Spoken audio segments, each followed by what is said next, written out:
चलिए, स्वागत है आपका फिर से एक बार क्लास 10 में महत्वपूर्ण टॉपिक पर। तो चलिए, आज हम बताने वाले हैं कि इस 50% पढ़ेंगे, तैयार कर लेंगे तो आप 70 में से कैसे 70 प्राप्त करेंगे। चलिए हम समझते हैं।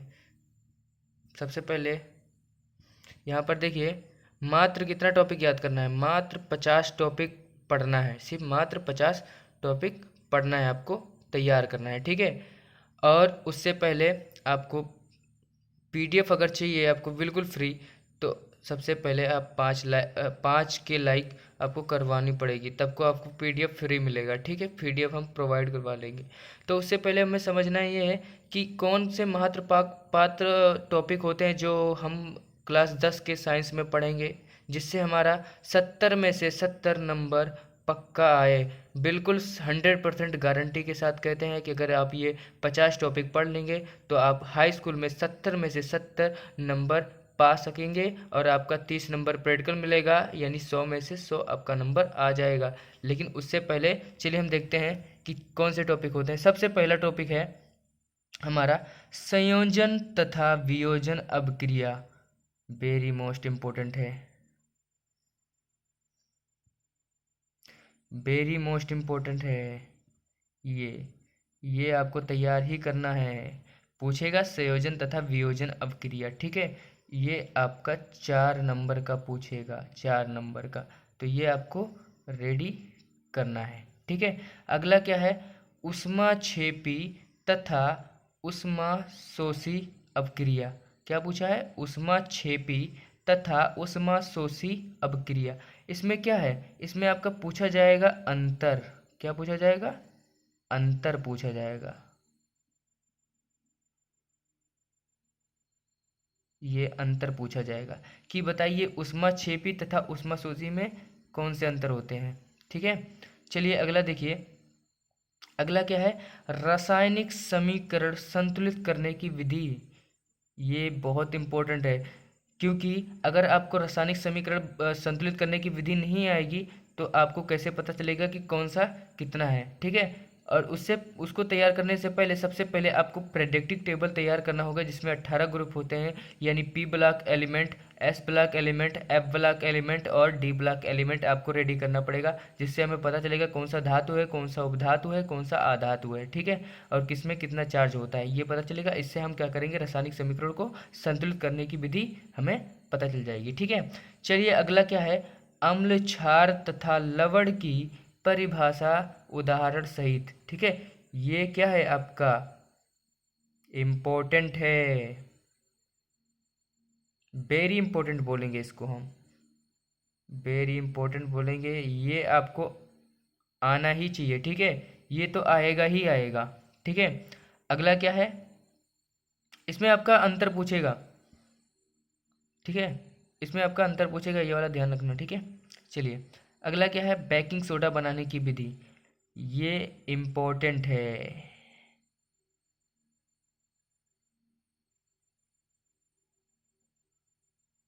ये आपका 3 से 4 नंबर, 3 से 4 नंबर तक बेकिंग सोडा बनाने की विधि तथा बेकिंग सोडा का सामान्य नाम पूछेगा, तो ये आपका बताना है। तथा अगला क्या है? धमन सोडा बनाने की विधि। क्या है? धमन सोडा बनाने की विधि। ये वेरी मोस्ट इम्पोर्टेंट है, आपको ये आपको तैयार करना ही करना है, कैसे भी करके, ठीक है। बेकिंग सोडा बनाने की विधि आपको तैयार करना है। ये 3 से 4 नंबर तक पूछा जाएगा, ठीक है। इम्पोर्टेंट है, इसीलिए इम्पोर्टेंट का नाम देंगे इसको हम। चलिए अगला क्या है? प्लास्टर ऑफ पेरिस बनाने की विधि पूछेगा, ठीक है, ठीक है। तो ये प्लास्टर ऑफ पेरिस आपको आना चाहिए, इम्पोर्टेंट है, इम्पोर्टेंट है, ठीक है। ये आपका क्या है? इम्पोर्टेंट है। चलिए अगला क्या है? अगला ध्यान देंगे। अगला क्या है? अगला है उदासीनीकरण अपक्रिया। क्या है? उदासीनीकरण अपक्रिया। वेरी मोस्ट इम्पोर्टेंट है। ये आपके हाई स्कूल 2025 में पूछे जाएंगे, ठीक है। ये क्या है? इम्पोर्टेंट है। अगला क्या है, धातु और अधातु। इसमें आपका कब पूछा जाएगा, अंतर पूछा जाएगा, अंतर पूछा जाएगा, ये अंतर पूछा जाएगा, ये आपको तैयार करना है। ठीक है, अगला है विद्युत रासायनिक श्रेणी। क्या है, विद्युत रासायनिक श्रेणी, वेरी वेरी मोस्ट इंपॉर्टेंट है।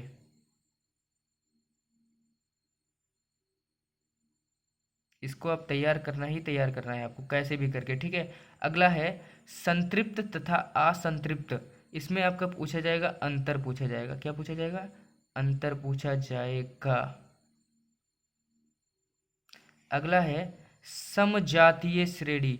सजातीय श्रेणी होता है, एक समजातीय श्रेणी होता है। समजातीय श्रेणी एकदम समान होता है, और सजातीय श्रेणी एक सजातीय श्रेणी होता है कि एक यौगिक है, जैसे NaCl, तो NaCl ये क्या होता है, पहले टूटा होता है, फिर साथ में क्या बनता है, टूटा होता है, इसे Na+ है, Cl- है, तो ये दोनों आपस में जुड़कर क्या बनाएंगे, NaCl बनाएंगे।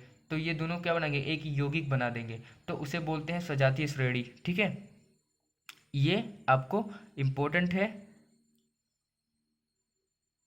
ठीक है, ये तैयार करना है। अगला है IUPAC नामकरण। ये आपको आना चाहिए, ये भी वेरी वेरी मोस्ट इम्पोर्टेंट है। ये आपको रेडी करना है, IUPAC नामकरण। IUPAC जैसे क्या, जैसे मैथ है, मैथ, अब किस मेथेनॉल होता है। ठीक है, अगला है जैसे मेथेन है तो मेथेनोइक होगा, इसमें इक जुड़ता है, ये सब होता है। ठीक है, तो ये IUPAC नाम के लिए हम एक स्पेशली वीडियो बनाएंगे। जिसको भी IUPAC नाम कर नहीं आता है, वो हम परसों, यानी आज कौन सा दिन है, हम्म, तो इस आज 8 तारीख है। ठीक है, कल 9 तारीख है, यानी 10 तारीख को हम IUPAC नामकरण सिखाएंगे कि आपको IUPAC नामकरण कैसे कैसे होता है, इसको कैसे याद करा जाता है, इसको अंतर क्या होता है, ये सब समझेंगे। ठीक है, चलिए अपने अगले टॉपिक पर बढ़ते हैं। चलिए, मेरा अपना अगला टॉपिक है साबुनीकरण अपक्रिया। क्या है, साबुनीकरण अपक्रिया। तो साबुनीकरण अपक्रिया, साबुन बनाने की विधि पूछेगा, तथा साबुन का उपयोग क्या करने के लिए किया जाता है, झाग क्या होता है, ये सब आपके पूछेगा। ये आपका वेरी मोस्ट इम्पोर्टेंट है। ठीक है, ये आपका आएगा। ठीक है, अगला है एस्टिलीकरण अपक्रिया। ये भी इम्पोर्टेंट है, वेरी इम्पोर्टेंट है। ये आपके यूपी बोर्ड 2025 में दिखने वाला है ये सब। अब यहाँ से बायोलॉजी के प्रश्न आते हैं। अगला क्या है, पाचन तंत्र। पाचन तंत्र से भी क्वेश्चन होता है, ये इम्पोर्टेंट है। ठीक है, इसको भी आपको रेडी करना है। ठीक है, अगला है श्वसन तंत्र। श्वसन तंत्र को भी आपको रेडी करना है, ये भी इम्पोर्टेंट ही है। उत्सर्जन तंत्र, ये भी आपका इम्पोर्टेंट है, ये भी आपका इम्पोर्टेंट है। ये दोनों बहुत इम्पोर्टेंट है। लैंगिक जनन तथा अलैंगिक जनन बायोलॉजी के प्रश्न हैं, ये आपके अंतर पूछा जाएगा। क्या पूछा जाएगा, अंतर पूछा जाएगा, ये आपको रेडी करना है। अगला है प्रागण, ये भी वेरी इम्पोर्टेंट है, ये आपको रेडी करना है। ठीक है, अगला है पुष्प की संरचना, यानी आपको पुष्प पुष्प का चित्र बनाना है तथा उसके भागों के नाम लिखने के लिए पूछा जाएगा। तो ये पुष्प का चित्र बनाकर उसके भागों का नाम लिखना है, इम्पोर्टेंट है ये।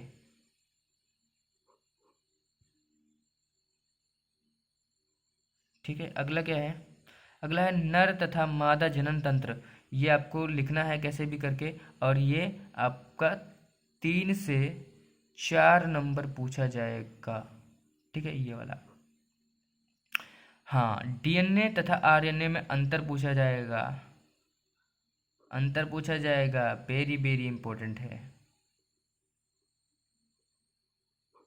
ठीक है, अगला है मेंडल के आनुवांशिकता के नियम, यानी मेंडल के आनुवांशिकता के नियम। ये आपके बोर्ड में बार बार पूछा गया है, 2023 में पूछा गया था, अब ये 2025 में हो सकता है इसको पूछा जाए, तो ये इम्पोर्टेंट है,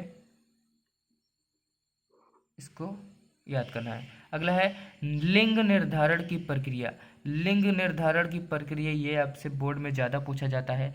ये आपको 3 से 4 नंबर तक पूछा जाएगा। 3 से 4 नंबर पूछा जाएगा। अगला क्या है, तंत्रिका तंत्र। ये आपकी इम्पोर्टेंट है, ये आपका इम्पोर्टेंट है। 2 नंबर का पूछा जाएगा। अब यहाँ से फिजिक्स के क्वेश्चन उत्तर उठ जाते हैं। फिजिक्स के पहला क्वेश्चन है प्रकाश का। यहाँ पर आपका क्या आएगा, प्रकाश का परावर्तन आ जाएगा। प्रकाश का परावर्तन वेरी मोस्ट इम्पोर्टेंट है, ये आपके पूछा जाएगा, ये पूछा जाएगा प्रकाश का। चलिए आगे देखते हैं। आगे क्या है आपका, ये प्रकाश का परावर्तन हो ही गया है। देखिए हम लोग इतनी मेहनत करके आप लोग को बता रहे हैं। देखिए अब यहाँ पर हमारे पास कोई अच्छा कैमरा नहीं है जिससे हम वीडियो बना सकें। हमारे पास एक टूटा फूटा मोबाइल है, उससे हम आपकी वीडियो पहुँचा रहे हैं ताकि आप लोग यूपी बोर्ड में अच्छे नंबर प्राप्त कर सकें। अगर आपको ये दिख रहा है, आपको सिर्फ पढ़ना आना चाहिए, ये क्वेश्चन पढ़ना आना चाहिए। ज़रूरी नहीं कि अब कोई भी व्यक्ति अगर वीडियो बना रहा है उसका कैमरा नहीं साफ आ रहा है तो आप लोग उसको इग्नोर करते हैं। ऐसा नहीं करना चाहिए, उसकी हेल्प करनी चाहिए, मदद करनी चाहिए। वो टीचर अगर आगे आपको एक अच्छी शिक्षा दे रहा है तो कहीं ना कहीं उस चीज़ को हमें समझना चाहिए। कैमरे से कुछ नहीं होता, जानकारी से सब कुछ होता है। चलिए आगे देखिए, अवतल उत्तल दर्पण क्या होता है। ये अवतल उत्तल दर्पण में भी अंतर पूछेगा। क्या पूछेगा, अंतर पूछेगा, अंतर पूछेगा। इसको लिखना है अंतर, ठीक है। ये आपका अंतर पूछेगा। इसके बाद इसके बाद इसके बाद आपका पूछेगा ये प्रकाश का अपवर्तन। प्रवर्तन तो हमने जान लिया, अब इसका क्या पूछेगा, प्रकाश का अपवर्तन पूछेगा। तो ये आपका इम्पोर्टेंट है, इम्पोर्टेंट है, इसको रेडी करना है, ठीक है। अगला का है 30 नंबर क्वेश्चन में क्या दिया गया है, लेंस से प्रतिबिंब का निर्माण। लेंस से प्रतिबिंब का निर्माण, ये वेरी वेरी इंपॉर्टेंट है, ठीक है। इसको रेडी आपको करना है, ठीक है। अगला है लेंस की क्षमता, ये भी इम्पोर्टेंट है, इसको भी तैयार करना है। 32 नंबर पे है निकट दृष्टि दोष। निकट दृष्टि लेंस का उपयोग होता है इसमें, वेरी मोस्ट इम्पोर्टेंट। मानव नेत्र यानी मानव का नेत्र का यानी मानव की आंख का चित्र बनाकर उसके भागों के नाम लिखने के लिए आएगा, इम्पोर्टेंट है, तैयार करना है। अगला क्या है, ओम के नियम, वेरी इंपॉर्टेंट है। ये ओम के नियम आपके पूछा जाएगा। ओम का चिन्ह पता है कैसे होता है, ऐसे रहता है, ऐसे रहता है, ऐसे रहता है, ये क्या है, ओम, ठीक है। अगला क्या है, दूरदृष्टि दोष, ये आपको रेडी करना है, वेरी मोस्ट इंपॉर्टेंट है, वेरी मोस्ट इंपॉर्टेंट है आपको, ये आपको तैयार करना है। अगला क्या है, विद्युत धारा। विद्युत धारा इम्पोर्टेंट है, ये आपको रेडी करना है, ठीक है। विद्युत धारा, ठीक है, आई से दर्शाते हैं, ठीक है। विद्युत प्रतिरोध, विद्युत प्रतिरोध, प्रतिरोध को हम आर से दर्शाते हैं, ठीक है। ये इम्पोर्टेंट है, रेडी करना है, ठीक है। श्रेणी क्रम संयोजन, श्रेणी क्रम संयोजन, ये भी आपके इम्पोर्टेंट है, याद करना है। अगला है समांतर क्रम संयोजन, ये भी इम्पोर्टेंट है, रेडी करना है इसको। अगला है बायो सेवर्ट के नियम। क्या है, बायो सेवर्ट के नियम, ये वेरी वेरी इम्पोर्टेंट है आपके हाई स्कूल में, ठीक है। अगला है फ्लेमिंग के दाएं तथा बाएं हाथ के नियम, ये आपका क्या है, इम्पोर्टेंट है, वेरी वेरी वेरी इम्पोर्टेंट है। ये आपके ये समझ लो छप गया पेपर में, ये यही आएगा। विद्युत धारा के चुंबकीय प्रभाव इम्पोर्टेंट है, ये आपका आएगा ही आएगा, ठीक है। मैक्सवेल के दक्षिणावर्त पेंच के नियम, वेरी इंपॉर्टेंट है, वेरी इंपॉर्टेंट है भाई, ये छप गया है पेपर में, आने ही वाला है, ठीक है। समांगी मिश्रण, ये कम देता है, लेकिन फिर भी आप इसको रेडी कर लीजिएगा। चुंबकीय बल रेखाएं, ये रेडी कर लीजिएगा, आता है, इम्पोर्टेंट है, रेडी कर लीजिएगा। हाँ, अगला है फैराडे के नियम। क्या है? फैराडे के नियम। ये क्लास 12 में भी पूछा जाता है और क्लास 10 में भी पूछा जाता है, फैराडे के नियम। ठीक है, तो ये इम्पोर्टेंट है, वेरी वेरी इम्पोर्टेंट है, इसको याद करना है। अगला है ओजोन के स्रोत। ओजोन के स्रोत इम्पोर्टेंट है, रेडी करना है। ओजोन परत का अपक्षय, ये भी इम्पोर्टेंट है, रेडी करना है। अगला है क्या है? मिसेल का निर्माण। मिसेल का निर्माण इम्पोर्टेंट है, कैसे होता है मिसेल का निर्माण। अगला क्या है?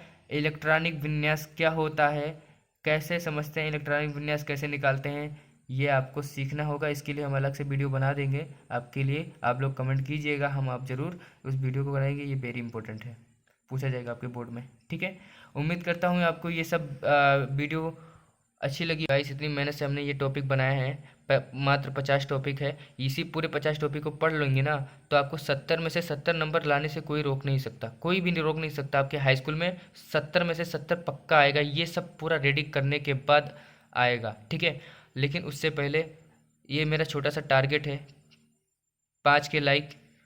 अगर आप ये कर देते हैं, अगर ये आप कर देते हैं, तो आपको हम PDF बिल्कुल फ्री में देंगे, इसमें कोई चार्ज नहीं होगा। ठीक है, तो जो लोग चाहते हैं हाई स्कूल में अच्छे नंबर से पास होना, वो हमारे यूट्यूब चैनल से जुड़े रहेंगे। जो भी नए सब्सक्राइबर आए, प्लीज़ मेरे चैनल को सब्सक्राइब करें, ताकि हमें मोटिवेट मिलता रहे, ताकि हम आपके लिए ऐसे ही वीडियो बनाते रहें। ठीक है, उम्मीद करता हूँ आप लोग को ये वीडियो बहुत अच्छी लगी होगी, बहुत समझ में आया होगा। जिन बच्चों को समझ में आ गया होगा वो कमेंट में लाइक करके और सब्सक्राइब भी कर दें, और कमेंट में बता दें कि आपको ये वीडियो कैसी लगी। तो आज के लिए बस इतना ही। धन्यवाद, जय हिंद, फिर मिलते हैं।